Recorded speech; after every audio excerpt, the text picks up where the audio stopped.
എല്ലാ കൂട്ടുകാർക്കും വാമിക ഹോം കിച്ചണിലേക്ക് സ്വാഗതം. ഇന്ന് വന്നത് ഒരു വെറൈറ്റി പായസത്തിൻ്റെ റെസിപ്പി ആയിട്ടാണ്. ഇണ്ണിക്കാമ്പ് പായസം. ഇണ്ണിക്കാമ്പ് പായസം എന്നും പറയും, അല്ലെങ്കിൽ വാഴപ്പിണ്ടി പായസം എന്നും പറയും. അപ്പോൾ നമ്മൾ സാധാരണ ഫെസ്റ്റിവലിനൊക്കെ അരിപ്പായസം അല്ലെങ്കിൽ സേമിയ പായസം അല്ലെങ്കിൽ അടപ്പായസം ഇതൊക്കെയല്ല ഉണ്ടാക്കുക. ഈ പ്രാവശ്യം നിങ്ങൾക്ക് സമൃദ്ധമായിട്ടുള്ള ഇണ്ണിക്കാമ്പ് പായസം ഉണ്ടാക്കി നോക്കാവുന്നതാണ്. അപ്പോൾ വളരെ എളുപ്പം നമുക്ക് ഉണ്ടാക്കിയെടുക്കാൻ പറ്റും ഈ പായസം. അപ്പോൾ അതിന് വേണ്ടിയിട്ട് ഞാൻ ഒരു പാക്കറ്റ് മിൽമേൻ്റെ പാലാണ് എടുത്തത്. ഒരു പാക്കറ്റ് മിൽമ പാലാണ് എടുത്തത്. പിന്നെ ഏകദേശം ഒരു വലിപ്പമുള്ള വാഴപ്പിണ്ടി എടുത്തിട്ടുണ്ട്. ഇനി ഇത് നമുക്ക് അരിഞ്ഞെടുക്കാം. ഞാൻ വട്ടത്തിലാണ് അരിഞ്ഞത്. വട്ടത്തിലോ ചതുരത്തിലോ അല്ലെങ്കിൽ കഷ്ണങ്ങളാക്കിയിട്ടോ എങ്ങനെ വേണമെങ്കിലും നമ്മളെ സൗകര്യത്തിനനുസരിച്ച് ഇഷ്ടത്തിനനുസരിച്ച് അരിഞ്ഞെടുക്കാം.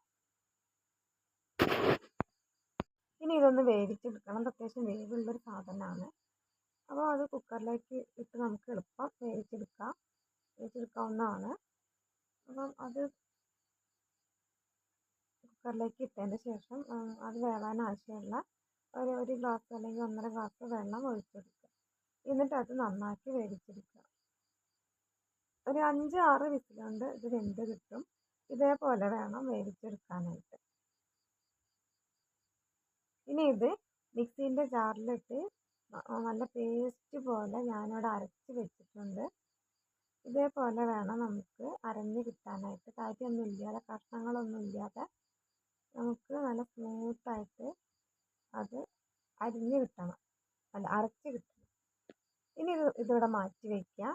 ഞാൻ ഒരു ചരുവെടുത്തിട്ട് അതിലേക്ക് പാലിൻ്റെ പാക്കറ്റ് പൊട്ടിച്ച് ഒഴിച്ചു കൊടുത്തിട്ടുണ്ട്. ഇനി അതിലേക്ക് കുറച്ച് വെള്ളം ഒഴിച്ചെടുക്കുക. ഒരു ഏകദേശം 1.5 ഗ്ലാസ് അല്ലെങ്കിൽ 1 ഗ്ലാസ് 1.5 ഗ്ലാസ് വെള്ളമാണ് ഒഴിച്ചെടുത്തത്. അത് എന്തിനാണ് ഒഴിച്ചെടുത്തതെന്ന് വെച്ചാൽ നമ്മൾ പായസം ഉണ്ടാക്കുമ്പം കുറച്ച് കട്ടി കൂടും. അപ്പം വല്ലാത്തൊരു ഇതായി വരും. അപ്പോൾ അത് ഒഴിവാക്കാനായിട്ടാണ് വെള്ളം ഒഴിച്ചെടുത്തത്. ഇനി ആ ഭാഗം നിങ്ങൾക്ക് സ്കിപ്പ് ചെയ്യാവുന്നതാണ്, നിർബന്ധമൊന്നുമില്ല. ഞാൻ ഒഴിച്ചു കൊടുത്തെന്നുള്ളൂ. ഇനി അതൊന്ന് 2-3 മിനിറ്റ് പാല് നല്ലോണം തിളപ്പിച്ചെടുക്കുക.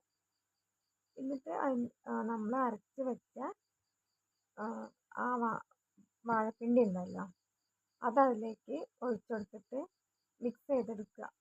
അത് ഒഴിച്ചെടുക്കുമ്പോൾ തീ വളരെ കുറച്ചിട്ട് വേണം വയ്ക്കാൻ. കാരണം ഇത് വേഗം അടിയിൽ പിടിക്കുന്ന സാധനമാണ്. അപ്പോൾ പച്ച സ്ലോ ആക്കി വെച്ചെടുത്തിട്ട് വേണം ഈ വാഴപ്പിണ്ടി ഇതിലേക്ക് ഒഴിച്ചെടുക്കാനായിട്ട്.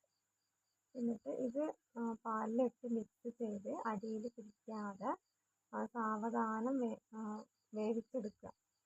അപ്പം ഇത് ഇട്ട് ഒരു കുറച്ചൊന്ന് കഴിഞ്ഞിട്ട് 2-3 മിനിറ്റ് കഴിഞ്ഞതിന് ശേഷം അതിലേക്ക് മധുരത്തിന് ആവശ്യമുള്ള പഞ്ചസാര ഇട്ടെടുക്കുക. പഞ്ചസാര കൂടുതൽ വേണമെന്നുള്ളവർക്ക് കൂടുതൽ ഇട്ടെടുക്കുക. അല്ലെങ്കിൽ ഇപ്പോൾ ഷുഗറൊക്കെ ഉള്ള ആൾക്കാരൊക്കെ ഉണ്ടാവുമല്ലോ, ഈ വയസ്സായ ആൾക്കാരൊക്കെ ഇതൊക്കെ കുടിക്കുമ്പോൾ അവർക്ക് പറ്റൂലെങ്കിൽ അപ്പം മധുരം കുറച്ച് ഇട്ടെടുക്കുക. അവർക്ക് വേണമെങ്കിൽ പിന്നെയും ഈ മധുരം ഒരുപാട് കൂട്ടുന്ന ആൾക്കാർക്ക് വേണമെങ്കിൽ പിന്നെയും പാകത്തിന് മധുരം ഇട്ട് കുടിക്കാമല്ലോ. അപ്പം നമ്മളെ പാകത്തിന് നമുക്ക് ഏത് മധുരമാണോ ഇഷ്ടം അതിനനുസരിച്ചുള്ള മധുരം ഇട്ടെടുക്കുക. കാരണം ഇത് വയസ്സായ ആൾക്കാരൊക്കെ ഇഷ്ടപ്പെടുന്ന ഒരു പായസമാണ്. പണ്ടുള്ള കാലത്തെ ആൾക്കാരൊക്കെ ഇതൊക്കെ നന്നാക്കി ഉണ്ടാക്കി കഴിച്ചിരുന്നതാണ്. എന്നിട്ട് ഇപ്പോൾ ഇന്നത്തെ കാലത്ത് ഇതൊന്നും ആരും ഉണ്ടാക്കണമില്ല, ആർക്കും ഉണ്ടാക്കാൻ താല്പര്യമില്ല. അങ്ങനെ എന്നിട്ട് ഇത് നന്നാക്കി പായസത്തിൻ്റെ ഒരു പാകം ഉണ്ടല്ലോ, ആ പാകമാണ് വരെ വേവിച്ചെടുക്കുക. ഒരു പായസത്തിൻ്റെ ഒരു ടൈറ്റായി വരുന്ന സമയം ഉണ്ടല്ലോ, ആ സമയമാണ് വരെ വേവിച്ചെടുക്കുക. അപ്പോൾ ഇത് അതേപോലെ ആയി വന്നിട്ടുണ്ട്. പായസം ഇവിടെ റെഡിയായി വന്നതാണ്. ഇനി ഇത് നമുക്ക് അടുപ്പത്തുനിന്ന് മാറ്റി വയ്ക്കാം. എന്നിട്ട് അത് നമുക്ക് വറവിടണം. അതിന് ഒരു ചെറിയൊരു പാൻ വെച്ചിട്ട് അതിലേക്ക് 2-3 സ്പൂൺ നെയ്യ് ഒഴിച്ചെടുത്തിട്ടുണ്ട്. നിങ്ങൾ നെയ്യ് തന്നെ എടുക്കണമായിരിക്കും നല്ലത്. പായസത്തിക്കൊക്കെ നെയ്യ് എടുക്കുന്നതാണ് കൂടുതൽ ടേസ്റ്റ് എടുക്കുക. എന്നിട്ട് അതിലേക്ക് ഉണക്കമുന്തി ഇട്ടെടുത്ത് വറവിട്ടെടുക്കുക. എൻ്റെ അടുത്ത് അണ്ടിപ്പരിപ്പില്ല, അതുകൊണ്ടാണ് ഞാൻ അത് ഇട്ടെടുത്തില്ല. നിങ്ങളുടെ അടുത്ത് ഉണ്ടെങ്കിൽ അത് ഇട്ടെടുക്കുക കേട്ടോ. എന്നിട്ട് ഇതിലേക്ക് ഇട്ട് ഇളക്കി മിക്സ് ചെയ്തെടുക്കുക. ഇനി ലാസ്റ്റ് ഇതിലേക്ക് ഇടാൻ പോകുന്നത്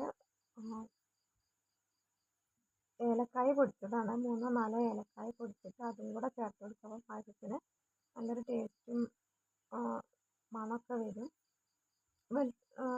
വെളിച്ചെണ്ണയോ അല്ലെങ്കിൽ ഡാൽഡയോ അതൊക്കെ വറവിടുന്നതിനെക്കാട്ടി എന്തുകൊണ്ടും ടേസ്റ്റ് ഉണ്ടാവുക നെയ്യിൽ വറവിടുന്ന തന്നെയോ. അങ്ങനെ നമ്മുടെ നാടൻ വാഴപ്പിണ്ടി പായസം ഇവിടെ റെഡി ആയിട്ടുണ്ട്.